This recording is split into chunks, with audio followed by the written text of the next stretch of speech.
after the game, it's the aftermath. Win or lose, we still wave our commander's flag. Riding with Wentz under center, making the pass. Jahan Dotson, young rookie, making a splash.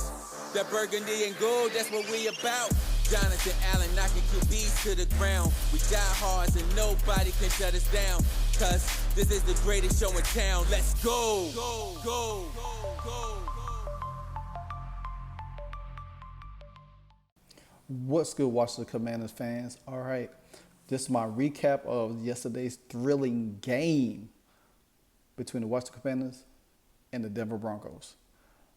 This game had everything that you could imagine from a standpoint of a fan, someone who's been wanting to see this team excel in every way imaginable. The game didn't start off the way we thought it was. The Commanders got down 18 points. They was moving the ball pretty effectively, but Sly missed a field goal on a bad snap by Cheeseman. Then the Broncos, drove down the field and scored a touchdown. We gave up some big plays on defense in the early moments, but we was able to right the ship along the way throughout the second quarter. Stat-wise, Sam Howell was very, very efficient. He was 27 for 39 for 299 yards, average 11 yards of pass, 2 touchdowns, no interceptions. That's the key thing, no turnovers. And I'm gonna say this: the more he gets comfortable in Eric B offense, the more efficient he's going to be. It's going to almost be Patrick Mahomes. I think the difference between Patrick Mahomes and Sam Howell can sit in the pocket and put the ball down the field. If you see how he was really throwing to different receivers in the game, not just locking on one specific receiver. I know a lot of people say, well, he need to get Terry the ball more. He need to force it more. You don't want to. Then you take the others out the game, and then they might have a rhythm that they can't get back. If you look at now, the offensive line did have its issues early on, giving up 4 sacks, but they managed to settle down a little bit. Charles Leno still has issues, especially with fast defensive ends, and he had a holding penalty where he was supposed to, with Sam Howell had a big game, and then that was called back.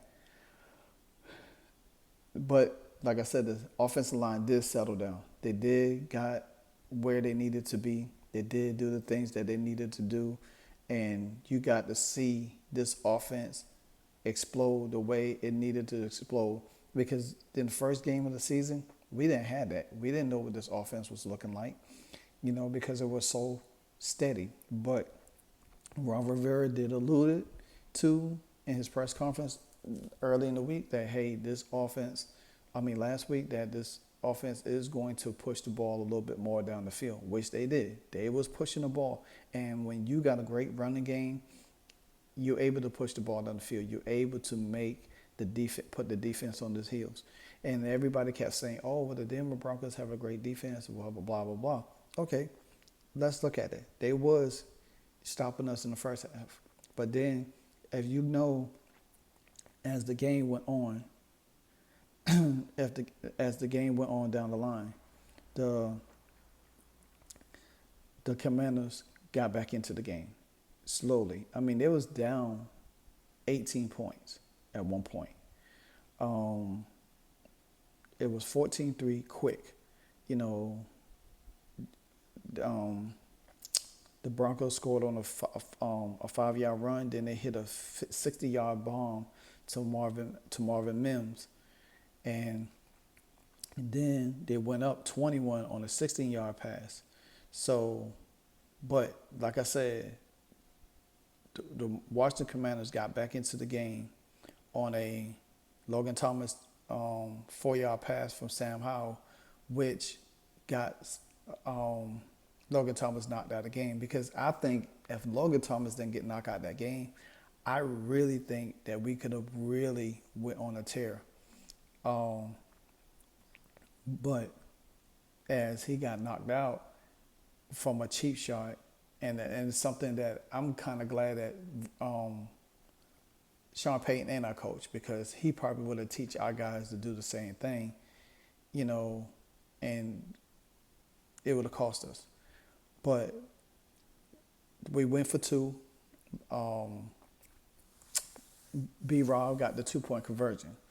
But as I want to go back and recap how Sam Howell really led this team, I mean, how really connected on different types of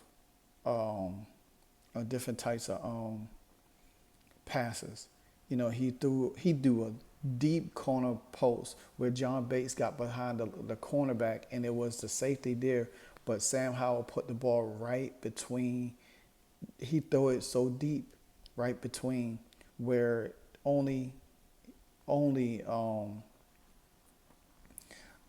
John Bates. Now John Bates did step up. He did step up. Him and Cole Turner did step up when Logan Thomas went up, and this is something that we're going to need in the next game. You know, now we don't know what's the status for Logan Thomas, but I'm sure he'll probably be out a couple of games, and then we'll have probably like Hodge and all of them come in there.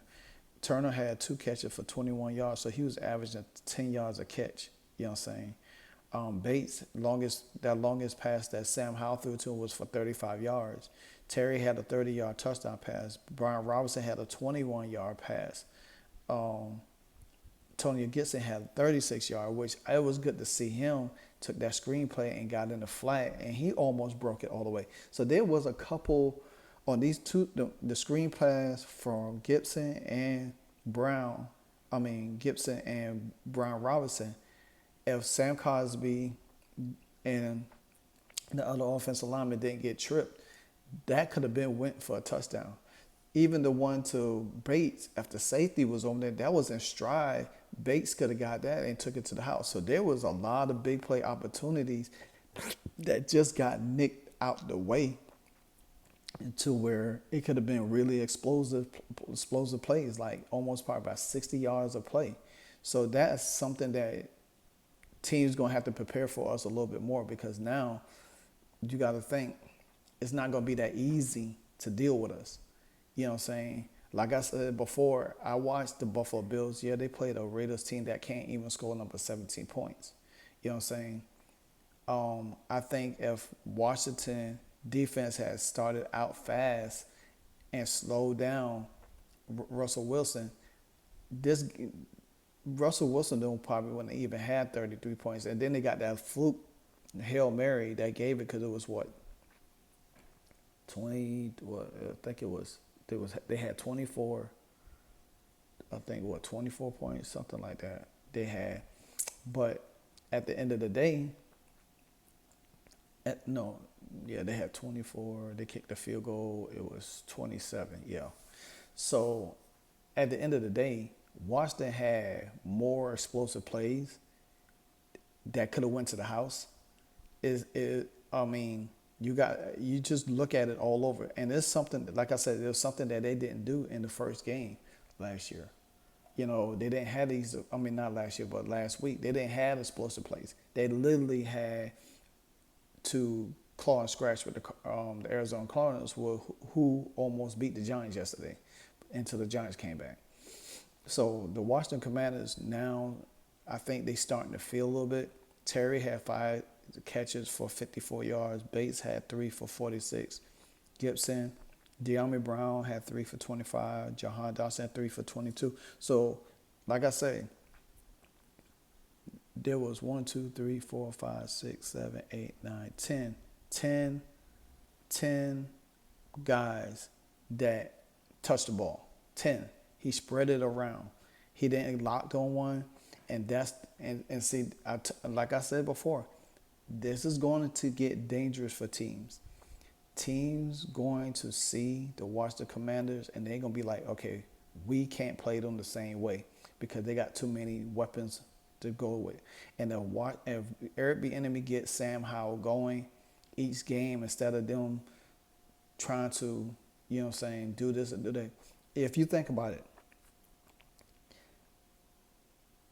in that game yesterday, if Jack Del Rio had navigated the defense the right way in the beginning, we wouldn't have gave up them big plays. Percy, Emmanuel Forrest wouldn't have had to get beat on that deep route. You know what I'm saying? So that's something that's going to happen with him. He's going to get beat, but they need somebody to come, or safety to come over the top. If Cam Curl had came over the top, I don't think that play would have happened. You know what I'm saying? So these are the things that we got to look. And then you got to think the Washington Commanders are hitting, especially on defense, they hitting guys. They're not really allowing guys just to really do whatever they want to. They're hitting guys. You know what I'm saying? The Broncos, they did nothing. Russell Wilson had 6 carries for 56 yards. He ran the ball. You know what I'm saying? He ran the ball. We just didn't contain him the way we needed to. We didn't need to. And I think that's very indicative that we have to do a better job because, he did pass for 300 yards, but like I said, most of them passing came on big plays, and we have to do it better at containing big plays because you got to think that's what Josh Allen is going to do. He always go for the big plays. We have to get him. We have to rattle him. We have to make sure we have to play aggressive. We cannot let Stephon Diggs or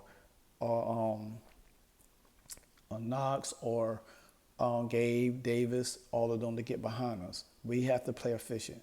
And I just, I don't think these guys have, besides Stephon Diggs, Gabe Davis is nice, but I just don't think they have like a second tier guy to really do things. Josh Allen's going to make a lot of plays like how Patrick Mahomes does with his legs and try to find an open man.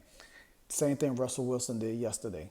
He moved a little bit with his legs and tried to find an open man. And this is something that the Commanders really has to focus on because we played all of these guys down the line. We played them. We got Josh Allen, Jalen Hurts, and then we got, what's the boy name? Justin Fields. So a great overall, but I do want to say this. The Washington Commanders fought like hell to come back from 18 to really, really do the things that they need to do in order to win this game. The Washington Commanders, this is the first time they scored 35 points. First time they scored 35 points in years. So just know that that to have this to go the way that we, to go the way that we needed to, that they, it's going to be more opportunities to put more points on the board. We scored 20 last week, 35 this week. That's what, 55 points in 2 games. Not bad. If we could go toe-to-toe with Buffalo and get a win at home, and which I think we will win that game at home next Sunday, I think it's going to put a spotlight on Washington and say, hey, because I looked at the Kansas City game yesterday, and I paid attention to our game. You could tell Kansas City is missing Eric Bieniemy because there is certain formations that Eric Bieniemy could get Patrick Mahomes to do, and you starting to see it trickle down to Sam Howell. Sam Howell was able to stay in the pocket. He was able to stay in the pocket. He was able to do the things that he needed to do. You know what I'm saying? He was able to do the things that made him really stand out. You know what I'm saying? Made him really head and shoulders. This team didn't fall. This team showed a lot of resilience. This team battled back, something that they haven't done in years. Normally, if they get down a big lead, it is all downhill from there. But this team, lo and behold, because a lot of us on Twitter and a lot of us content creators was on our pins and needles, and I was like getting so frustrated. I was like, no, we can't go out like this. We can't do this. So, but it was good. Now, I want to turn over to, I do want to touch on Brian Robinson. Brian Robinson was a beast yesterday, along with Sam Howell. He was a beast. Brian Robinson is like my boy. I love Brian Robinson. I love when he plays in the game. I love how he do things that he needs to do. And we seen this last year. A lot of people say, "Oh, we need to find a running back or running back." I don't think Brian Robinson is the answer. You got to understand the system is the answer for everything that we have, every weapon that we have on our team. You know what I'm saying? Brian Robinson did it in a Scott Turner offense last year where he was running the ball effectively and getting stronger as the game go on, and the offensive line dragging. This is going to be a chess match between Washington and Philly when that time comes, because Philly now is trying to run the ball and do that wedge push and run the ball. Something Washington is going to have to be able to do the same thing. And Philly knows that Washington is going to be able to run the ball, and that's going to be a battle. That game is going to be a battle when it comes. I think Washington at home Sunday is going to rely on the running game more. I just don't think that Buffalo could stop the running game.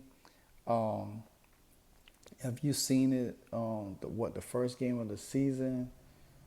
Who Buffalo played the first game of the season? Let me go back real quick. Week 1, who Buffalo played? They played the Jets. Yeah, they lost to the Jets. All right. So, but the Jets took advantage of the turnovers. You know what I'm saying? I think Washington is going to do. I think Washington's going to do the exact same thing. They're going to run the ball, and then they're going to use play action. And I think that's where you're going to see Terry and the boys get off a lot more. Cole Turner is going to be. I think Cole Turner and John Bates is going to be key in the passing game next. Key in the passing game. But Brian Robinson, he did everything that you asked of him. Last week he caught a touchdown pass. This week he caught a touchdown pass. He made catches in the passing game. He ran the ball very, very well. He had 87 yards, averaging 4.8 a carry and 2 touchdowns. You know what I'm saying? His long was 27 yards on 18 carries. Like I said, Brian Robinson could be on pace to get his first 1,000-yard season, and that's going to be beautiful. The Washington Commanders total, Sam Howell only rushed the ball 2 times, and then a couple he would have had because they came back as penalties. You know what I'm saying? But Washington overall, as a total, they ran the ball 23 times for 122 yards. So Samuels had his hand in there. Rodriguez didn't get in there much, so you didn't see a lot of him. But the team played relentless.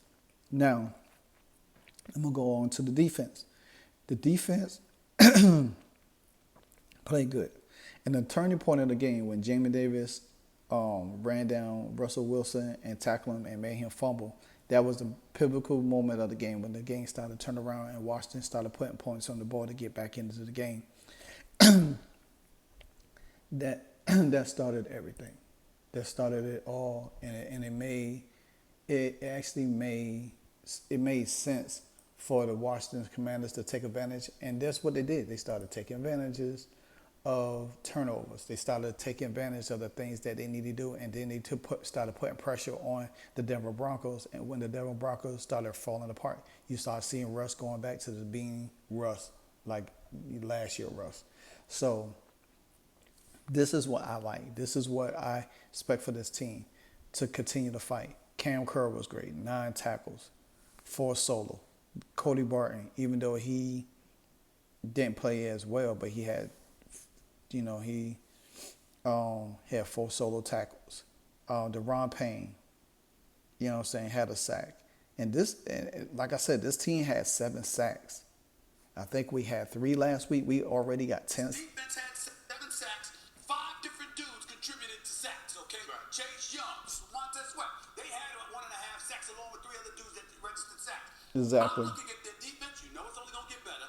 Their offense, with Eric Bieniemy leading the way, coming back from a 21-3 deficit on the road. To me, against a Denver Broncos team we had some expectations for, that is bigger than me than the Giants. Before you jump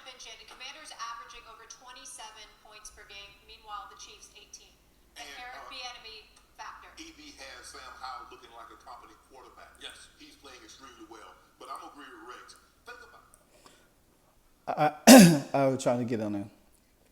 But anyway, Benjamin St. Jude made a key play, stopping a 2-point conversion that kind of like helped the Washington Commanders seal that game. But overall, if you look at what the defense has done, Montez Sweat, Chase Young coming back, contributing. He had 2 tackles, but it was his presence. He had 2 quarterback hits. Jamie Davis had 2 quarterback hits. Casey Toohill had a quarterback hit. James Smith-Williams had a sack and a quarterback hit. The Washington Commanders total 14 quarterback hits. This defense total quarterback hits. And like I kept saying to people, the Washington Commanders defense, to me, will be a top 5 or number 1 defense in the league, because long as these guys continue to play well and stay healthy, there ain't nobody out there that's going to be able to do it. We just got to minimize the back end, continue to help out. Emmanuel Forbes had 3 solo tackles, 2 pass defense. But the key was his interception. His interception by jumping a route. And if he had got on his feet, he would have took it to the house. That would have probably took the roof off in that game if he had stayed his balance and ran and took it for a touchdown, because he got there. And there's going to be more opportunities for Forbes to get interceptions like that and potentially take it in the house. This is his first one. Now, his counterpart, Christian Gonzalez, got his first interception last night against the Miami Dolphins. But them two is always going to be compared. But Forbes played a lot. He did a lot. He knows. And he's only going to get better. And the challenge is going to present itself. John Ridgway came in the game. Jonathan Allen, Chase Young had 1.5 sacks. One tackle for loss. Montez, 1.5 sacks. He got 3 on the season already. He has 1 tackle for a loss. You know what I'm saying? Deron Payne, he got another sack. So I think he got 2.5 on the season. So you look at this team, they probably going to, if they keep doing the things that they're doing right now, especially if they say they sack Josh Allen probably 3 or 4 times next week, they're going to probably be leading the league in sacks. Something that they have done, really well last year. Like I said, Forrest had that 1 interception, which was good. Jameson Crowder doing good on the punt returns. He's not getting the way. I just disappointed on Joe Slide because his field goals wasn't his fault. It's pretty much Cheeseman because of his snap issues. But if you think about it, the 2 field goals that he had, that's 38, 41 points. You know what I'm saying? That's 41 points. So you just think about it. Like I said, this defense is going to continue to get better. They're going to continue to play lights out. I have not seen this team play like this in years. And I'm sure it's a great feeling. We haven't scored 35 points in so long. First time we came back from an 18-point deficit. Ron Rivera got his 100th win. You know what I'm saying? So there's a lot of firsts yesterday for this team. There was a whole lot of firsts for this team. And now somewhat we have a quarterback that could have stability there. You have an offensive coordinator that knows scheming, that knows how to do them. You got Jack Del Rio, him and Ron Rivera providing the defense. But this is different. Like Charles Leno said, this is different. This feels different. Washington wins next week and go 3-0 before playing Philly. They have a chance to go 4-0. And if the Washington Commanders get past Philly, if they get past Philly, and they get past Buffalo and Philly, there ain't nobody else gonna beat them. And they will not. I would say they would not lose a game until they meet the Eagles again. I think they could beat the Giants this time around. It won't be even close. I think they're gonna blow out the Falcons. That's not gonna even be close. I think they're gonna blow out the Bears. That's probably won't be close. And that's a Thursday night game. That's on Prime Video. So if the Washington Commanders get past the Bills and the Eagles and go 4-0, they have a chance to be. They have a chance to be 7-0 by the time they play the Eagles again, and that's a home game. Now, if they do lose at the Eagles and beat them again at home, they still be what, 6-1. They still probably have the best record in the East, and then because they don't play Dallas until later on, and then they got the Patriots, which I'm sure they'll beat the Patriots. I'm sure they'll beat Seattle. Seattle's an up and down team, but they playing good ball. But you can put pressure on Geno Smith, so that's another thing that I'm looking at. Then we play the Cowboys. That's going to be a great matchup right there, because then you're going to have probably two of the best teams in the East right there, 1 or 2, respectively at that time. You know what I'm saying? And then we'll see what Michael Parsons and them do on the Thursday night for Thanksgiving, where, we go there and everything like that, because I think by that time we're gonna be really in full bloom. It's gonna be hard for Dak to beat us. It's gonna be hard. Then we got a Dolphins team that's really playing well. They come to us, but they playing well. But I think we still could build, because they got Tua and Devontae. So it's gonna be interesting. Then we got the Rams, Jets, and the 49ers. Honestly, I could see us losing about 4 games. For real. I could see us losing by 4 games, 4 or 5 games, 5. I think we could go 12-5. If, from what I've seen yesterday, from what I've seen how this team plays, and like I say, if this Commanders team beats Buffalo at home, this team is going to be looking good. You know what I'm saying? This team is going to be looking good. But nonetheless, man, all the Commanders fans out there, continue to like, comment, subscribe to the channel, LiveWire, at LiveWire Sports Media. Trying to get up to 2K. I lost my regular channel before, but I'm trying to get up to 2K. I'm trying to get to 5K before the season ends. So support the channel. I'm going to continue to make great content. You can always... And also support me as a writer contributor for Regal Rags. Always talking Commanders. But, hey, man, it was a great win yesterday. Really great win. And all I can say is hats off, sky's the limit. Now this team could go into each game knowing that, hey, no matter what happens, they have the ability to stay in games and come back and win games. That's the first thing, because before they couldn't win games like this. They would struggle and continue to get rattled and blown out, and the defense would be on the field too long. It's not the case now.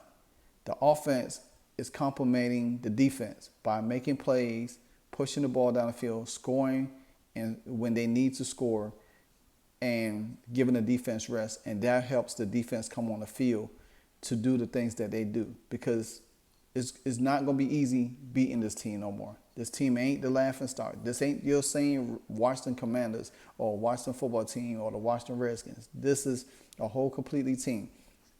And shout out to Josh Harris, which he got the game ball in preseason. He got the game ball for our week 1 win. But he turned the table and he gave it to Ron Rivera, something that was pretty good. So can this tradition continue to go on when we win? Hey. Not saying that we're gonna win every game, and I'm sure that we're going to lose a game here, here and there.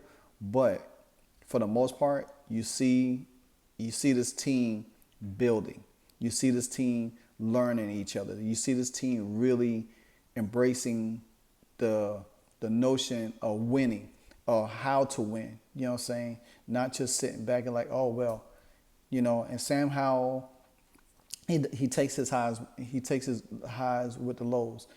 If he make a bad mistake, he comes back and make a great play.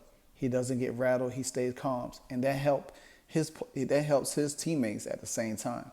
So that's great to see, And you got excellent talent on the offense that can help you out. that's going to be great. So I'm really looking forward to seeing this team blossom very, very well, especially when it comes to division rivals. When we start playing the Cowboys and the Eagles and the Giants, I really want to see how this team really start going toe-to-toe with these guys. So I know we beat the Eagles last year on Monday night, but I still think that, at this time, Dallas looking good, but that's how Dallas is. They look good, and then they lose a game. So we'll see. But until then, this your boy LiveWire Sports Media. Have a great Monday. I'm out.